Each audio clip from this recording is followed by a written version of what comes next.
Hi everybody, happy Sunday. Welcome to Storytime with Besties, home edition. As you can see, I'm in a different location again. I'm in my bedroom. It's nice and quiet up here. Lots of stuff going on downstairs. Mr. Salito's cooking dinner, Joey's watching TV, the dogs are running around, and I wanted a nice quiet spot to read you one of my favorite stories by one of my favorite children's authors. This book is called The Tale of Peter Rabbit, and it's written by a lady whose name is Beatrix Potter. Now, it was written a very long time ago, and Beatrix Potter is a very famous children's author. She wrote lots of stories about animals. I think Miss Gallagher might have some of these stories in the library. So if we go back to school, maybe you can check one out. But you're going to love this one. And since Easter's coming next week, it's a perfect time to read a book about a little bunny who gets into a little bit of trouble. So let's read The Tale of Peter Rabbit by Beatrix Potter. As you can see, it belonged to my daughter Emily. We gave it to her on her 3rd birthday. I think you're going to like it. Here we go.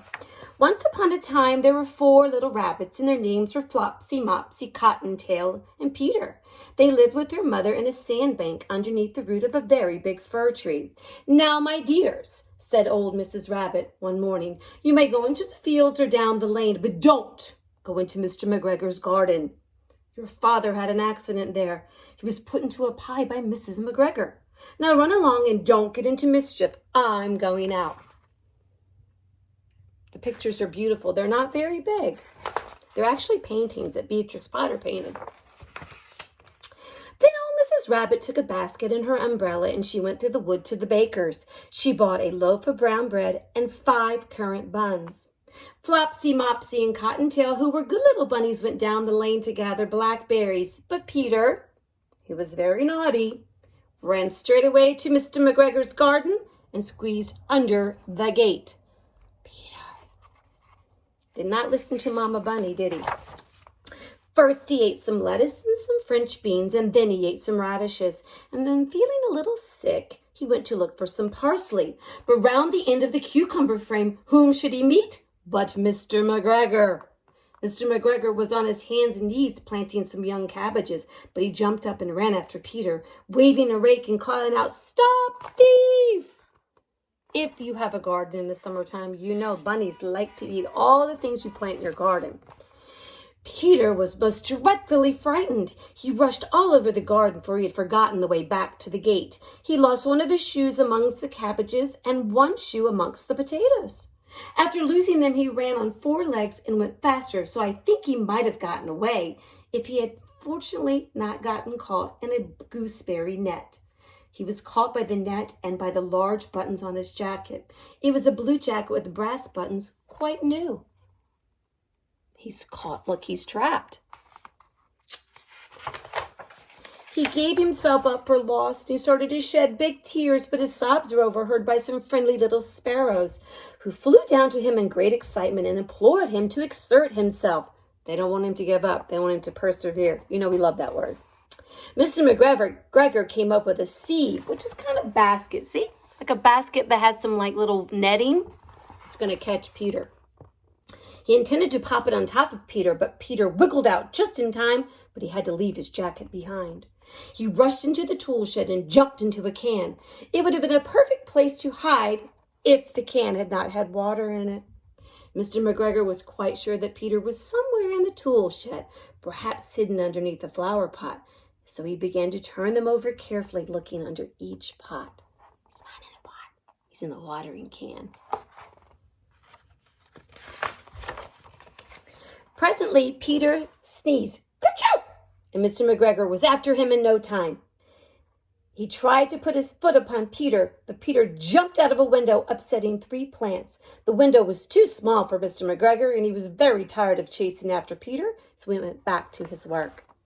Peter sat down to rest, and was out of breath and trembling with fright. He had not the least idea which way to go, and he was very damp from sitting in all that water. After a time, he began to wander about, going lippity-lippity, not very fast, and looking all around. Have you ever seen a little bunny? They just kind of hop around. He's looking around. He's trying to get out. He found a door in the wall, but it was locked, and there was no room for a fat little rabbit to squeeze underneath because he ate all those radishes, remember? Here he is, looking to get out. An old mouse was running in and out over the stone doorstep, carrying peas and beans to her family in the woods. Peter asked her the way to the gate, but she had such a large pea in her mouth that she could not answer. She only shook her head at him, and he began to cry. Look. There's a kitty cat there. Let's see what's going to happen. Then he tried to find his way straight across the garden, but he became more and more puzzled. Presently, he came to the pond where Mr. McGregor filled his water cans. A white cat was staring at some goldfish.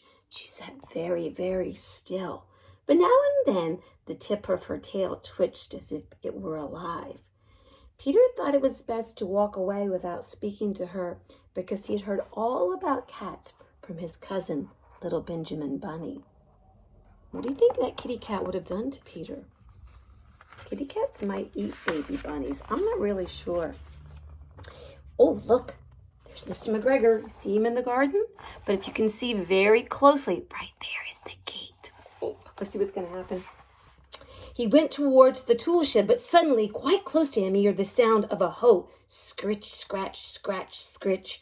He scuttered underneath the bushes, but presently nothing happened, so he came out and climbed on top of the wheelbarrow and peeked over. The first thing you saw was Mr. McGregor hoeing onions. His back was turned towards Peter, and beyond Mr. McGregor was the gate.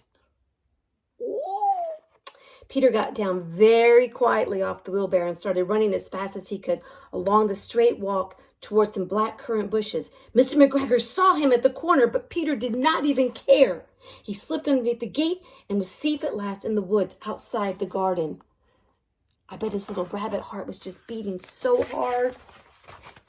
Mr. McGregor hung up the little jacket and the shoes for the scarecrow to frighten the blackbirds.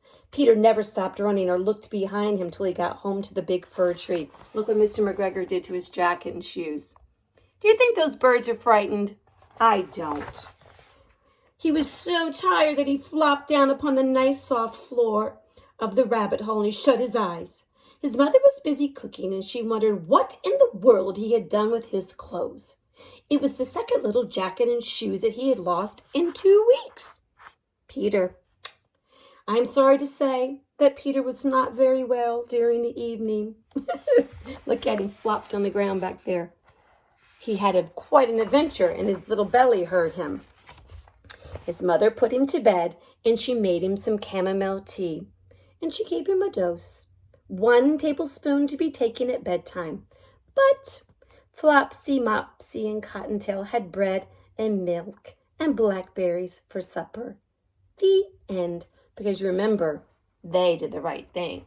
And they listened to Mama Rabbit. But not Peter. He had to go on his adventure. I hope you enjoyed this story, The Tale of Peter Rabbit. Until next time, I'll see you soon. Bye-bye.